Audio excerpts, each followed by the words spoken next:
4 days later, he killed my baby.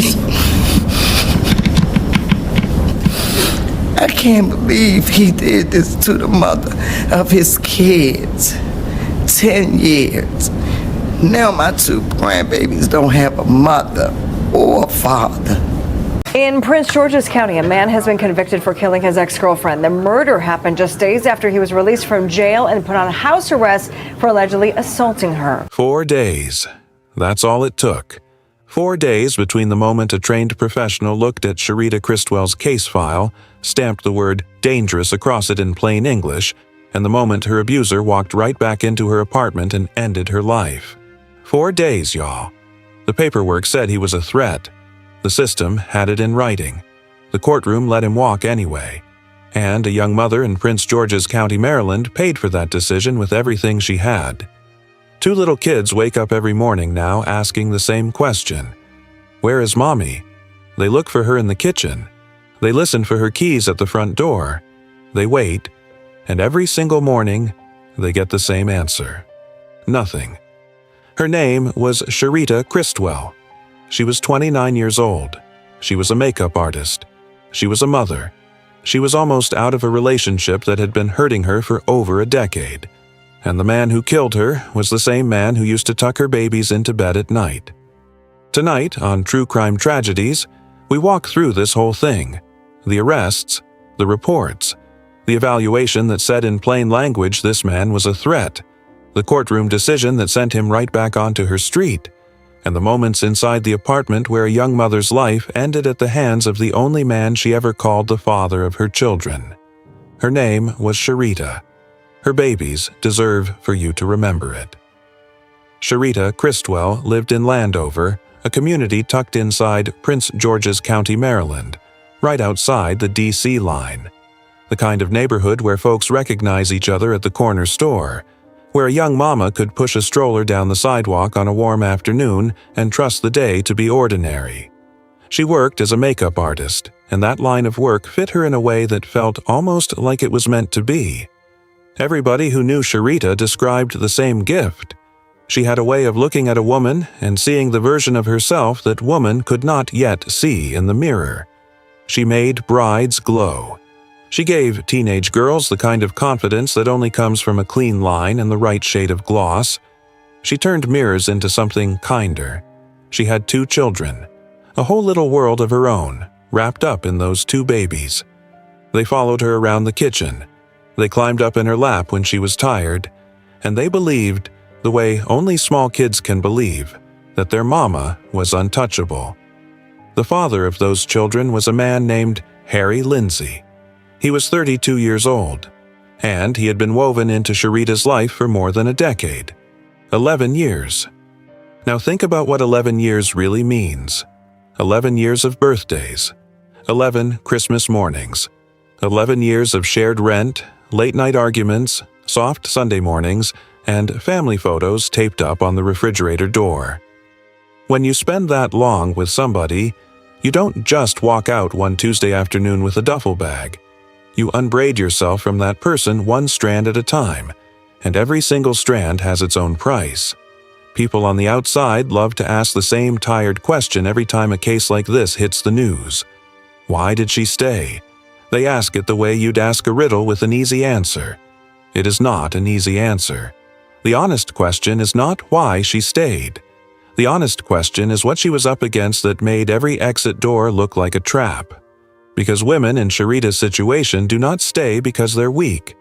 They stay because the cost of leaving has been calculated for them already. By the man.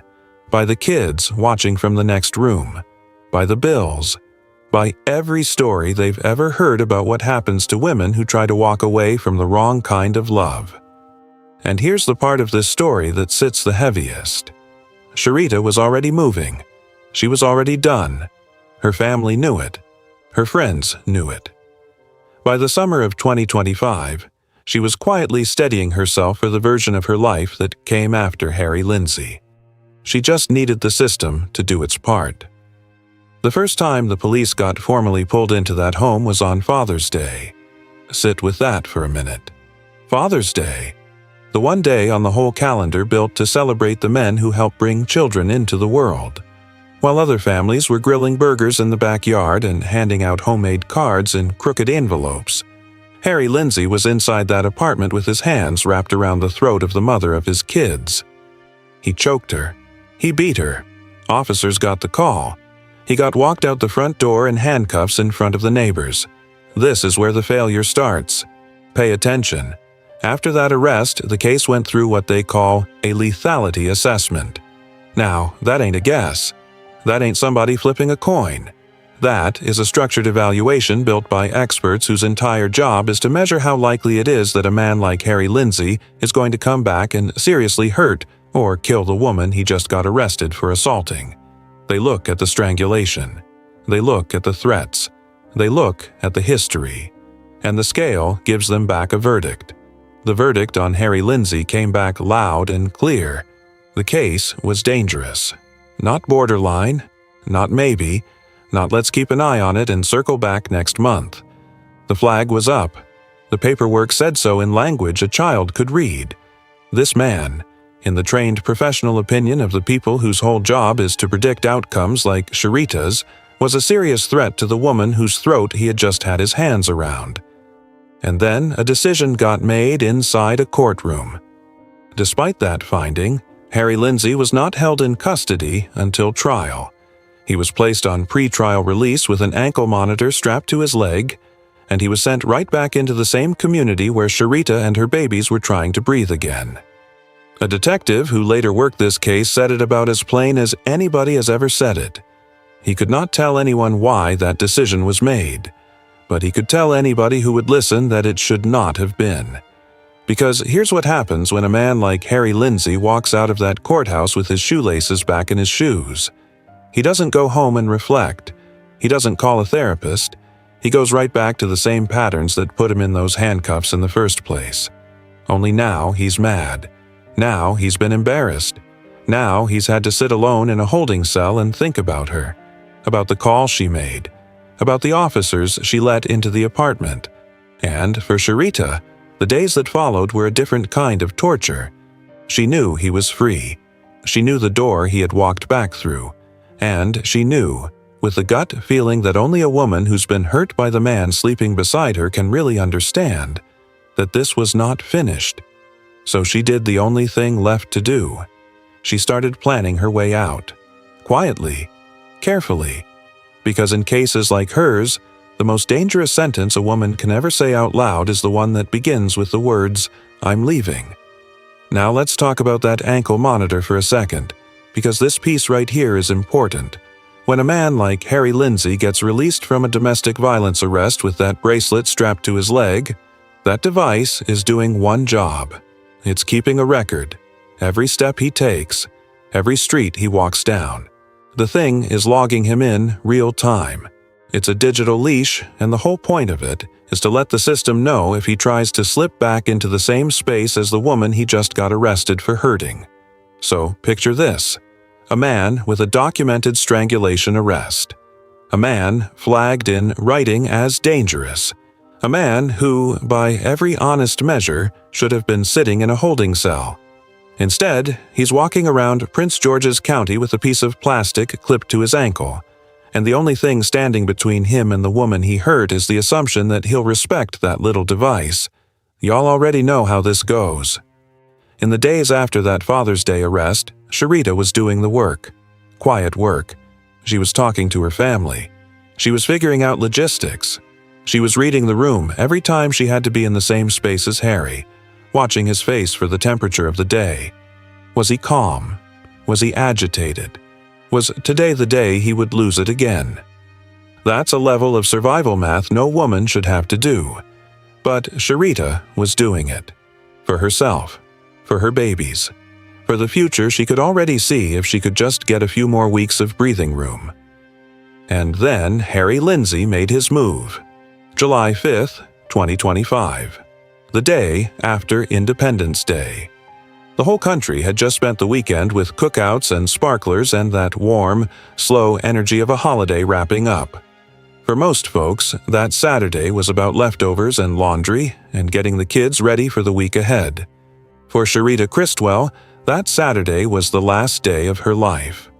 Before any of this happened, before he ever picked up the weapon, Harry Lindsay made a deliberate choice. He sat down somewhere, alone, with the ankle monitor that the court had strapped to his leg. And he took it off. You do not take off a court-ordered ankle monitor by accident. That ain't a thing that slips off in the shower. It does not fall off when you go for a jog. It is designed to stay on you. So when a man sits down and removes that device with intention, he is also making a second decision in the same motion. He's making a decision about what he plans to do next. And he's making a decision about not wanting anybody to be able to track him while he does it. That's premeditation. Plain and simple.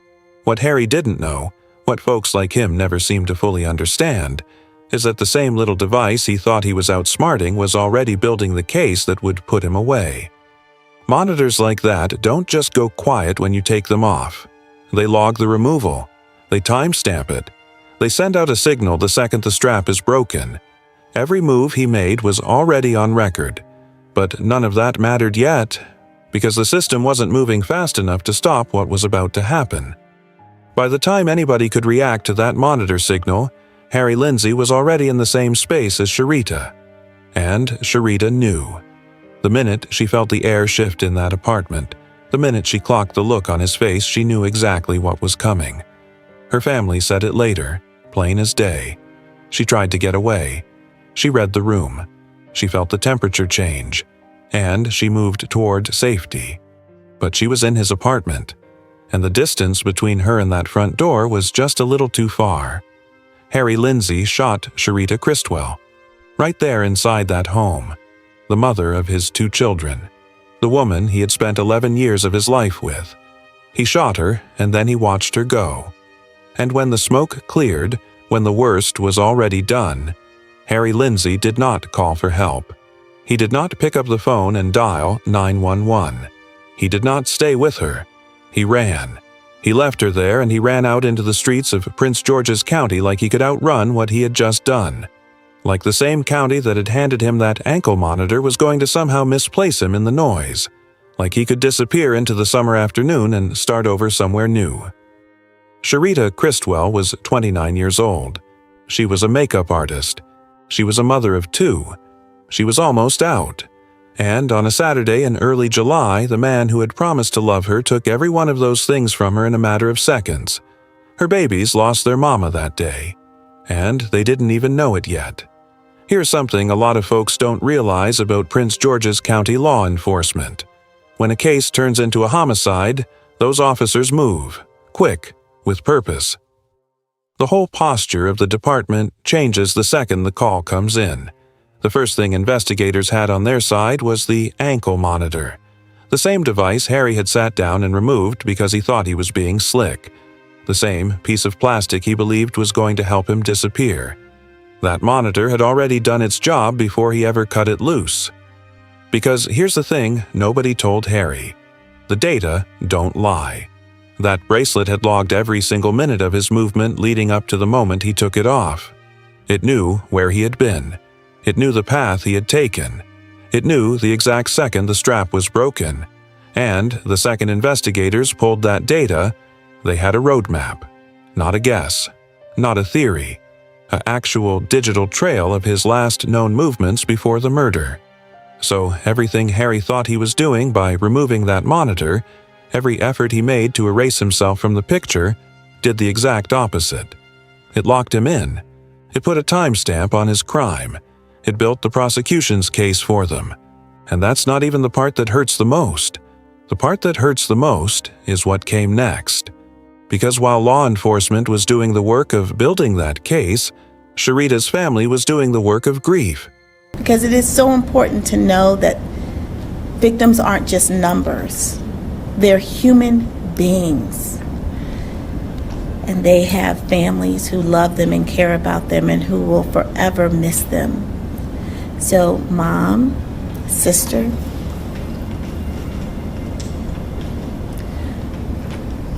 if you can come up and state your name and then talk to them about your daughter. Okay. Good afternoon. My name is Joris Makata. I'm Sharita Cristwell biological mom.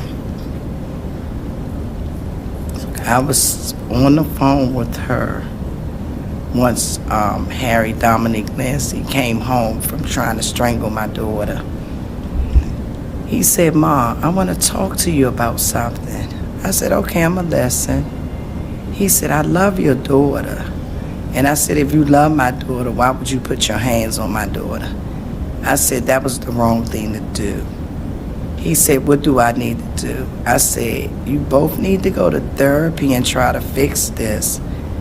He said, "I want to marry your daughter." I said, "If you want to marry my daughter, why didn't you marry my daughter before you had them two beautiful girls that you all have?" I said, "Don't sit on this phone and tell me that you love my daughter and you don't mean it." I said, "I'm going to tell you, don't ever put your hands on my daughter again or we're going to have a problem." He said, "Ma, I'm sorry and I love you. I love your daughter. I'll never do it again." 4 days later, he killed my baby. I can't believe he did this to the mother of his kids.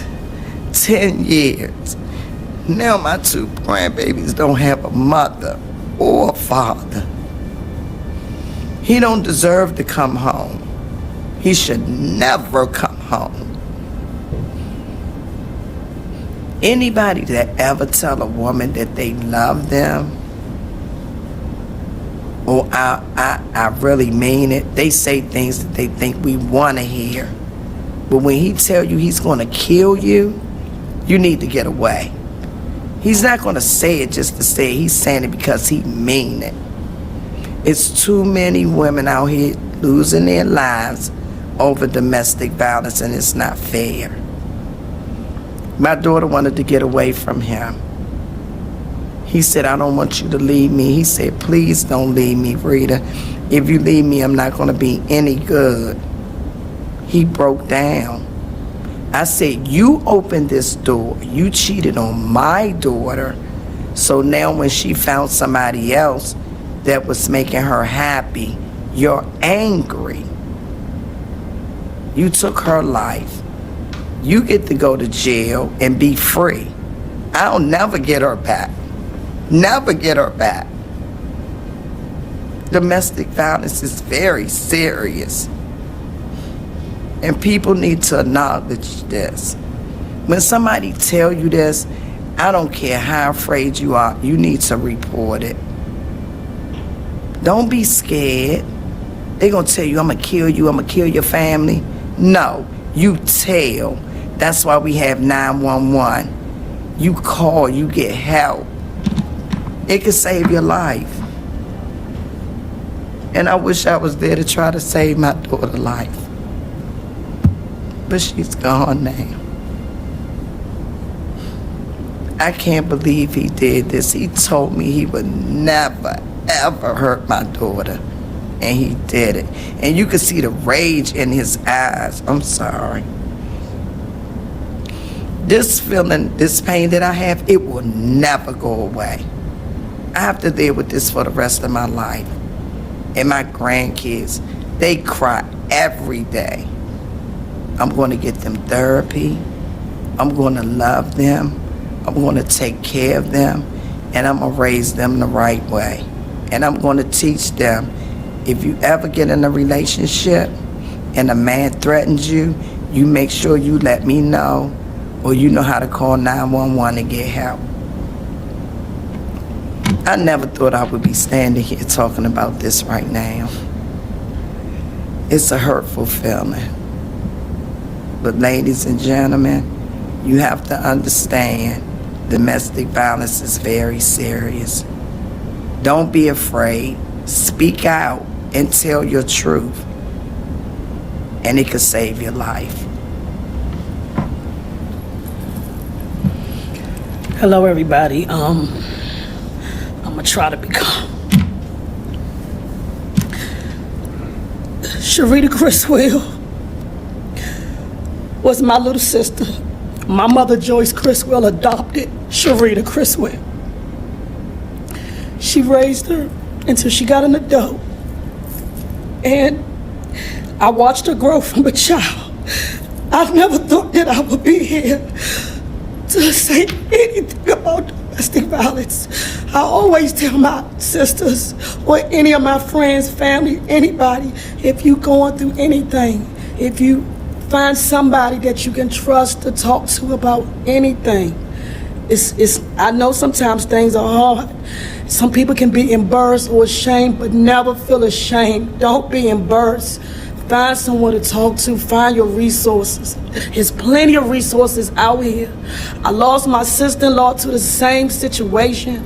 Her husband was on drugs. He shot her in her back and killed her. She had 4 children. They looked like their mom, and it was so hard for me to be around them so much because they looked just like her. Just like her.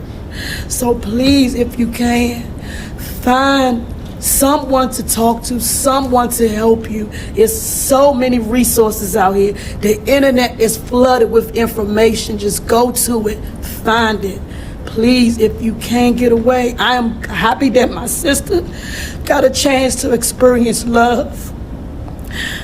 Even though it wasn't with him, she got a chance to know what real love was. She did try to get away, but it was not in time. It was too late. Please find a way to get away. Please. Domestic violence is serious. It's nothing to play with. Never let anybody, I don't care if it's a man, I don't care if it's a woman, do not let anybody put their hands on you. Don't give them chances. Don't give them chances. Then don't believe anything they say. They're going to manipulate you to the fullest. Don't listen to them. Do what you think is best for yourself, and please, if you have children, please find a way to get out. Your kids should not have seen a man or woman being beat on. It just doesn't make sense. No child should be able. Those kids gonna have to grow up listening to them. He argued in front of the kids. The kids seen them arguing plenty of times.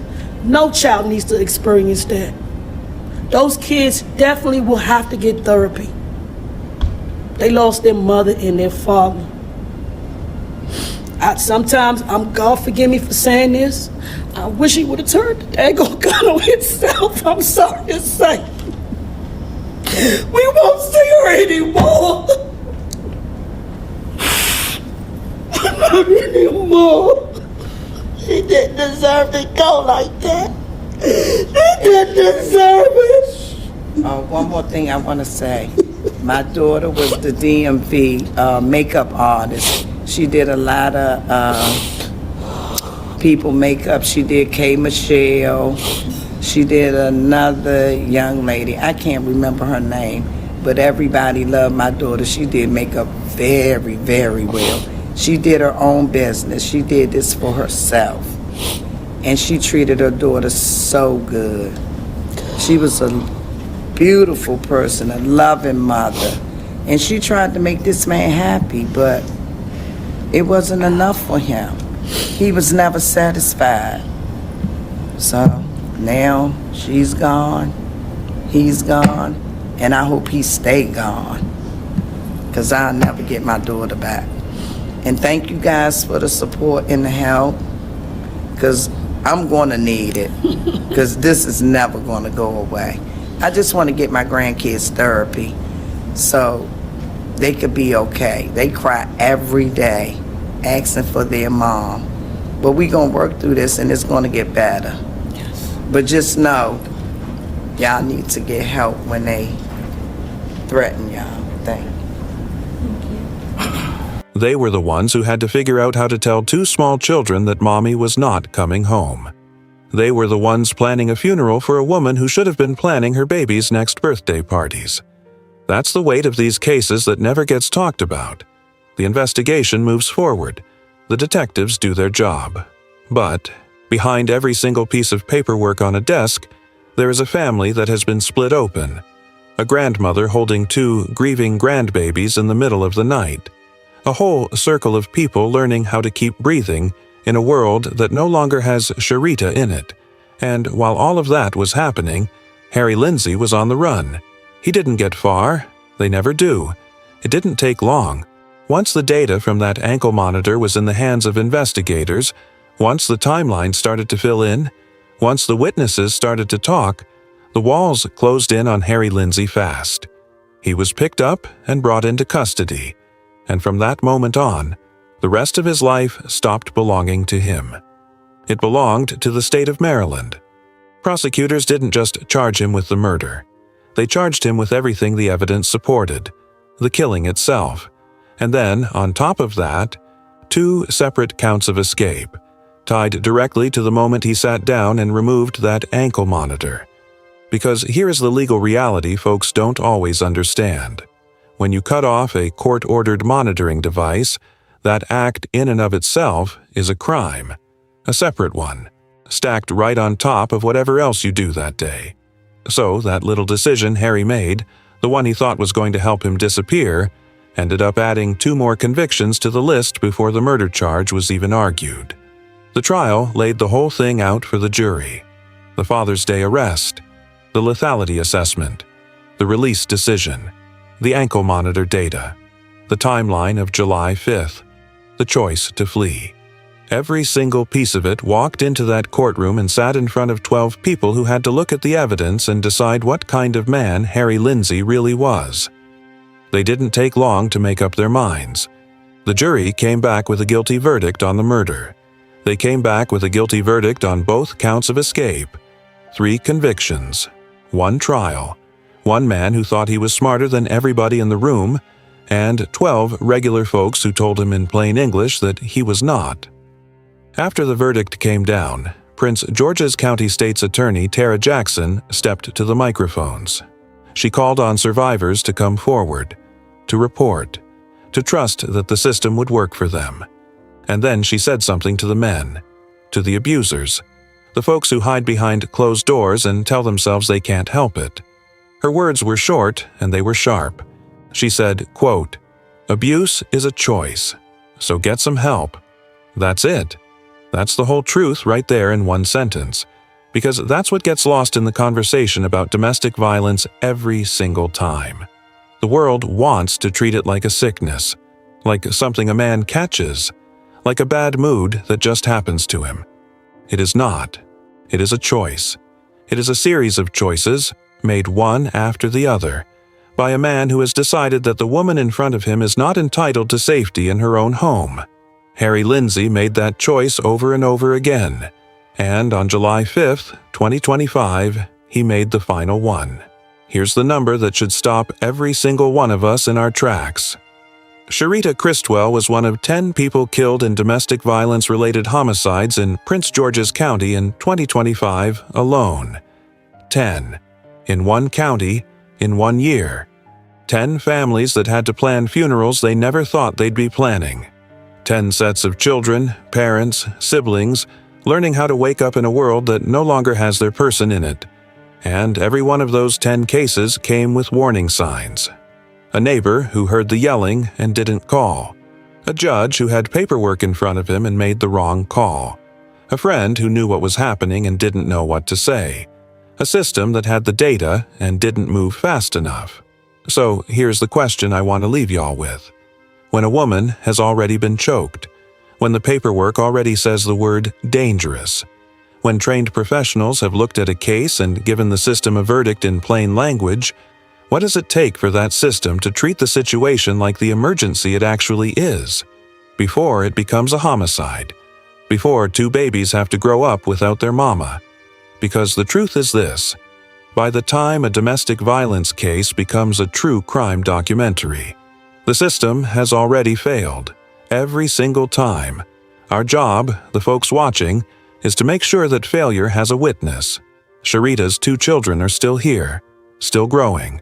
They are going to grow up with photos of their mama, with stories from her family, with memories of the way she loved them, completely, without holding back. And one day, those babies are going to be old enough to understand what happened to her. When that day comes, they deserve to know that somebody told their mama's story right, that somebody said her name out loud, that somebody made sure she was not just a headline or a statistic or a closed case file in a courthouse basement. Her name was Sharita Cristwell. She was 29 years old, She was a makeup artist who made other women feel beautiful. She was a mother of 2, and she deserved every single one of the years that were taken from her. If you are watching this right now, and something about Sharita's story sounded a little too familiar, please hear me. There is help. The National Domestic Violence Hotline is open 24 hours a day. The number is 1-800-799-7233.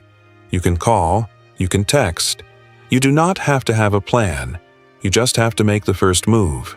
And to the folks watching who have a Sharita in their life, a sister, a cousin, a coworker, a friend, don't wait. Don't tell yourself it's not your business. Reach out. Ask the question. Believe her the first time she tells you, because in cases like these, the people on the outside are sometimes the only lifeline a woman has left. This has been True Crime Tragedies. We tell these stories because silence has never saved a single soul. We say their names because they deserve to be remembered. Rest easy, Sharita. Your babies are loved. Your name is not forgotten. And your story matters. If this story moved you, hit that like button. Subscribe to True Crime Tragedies so you don't miss the next one. And drop a comment below with her name. Just her name. So the algorithm knows we said it loud enough for the whole world to hear. Until next time, take care of each other out there.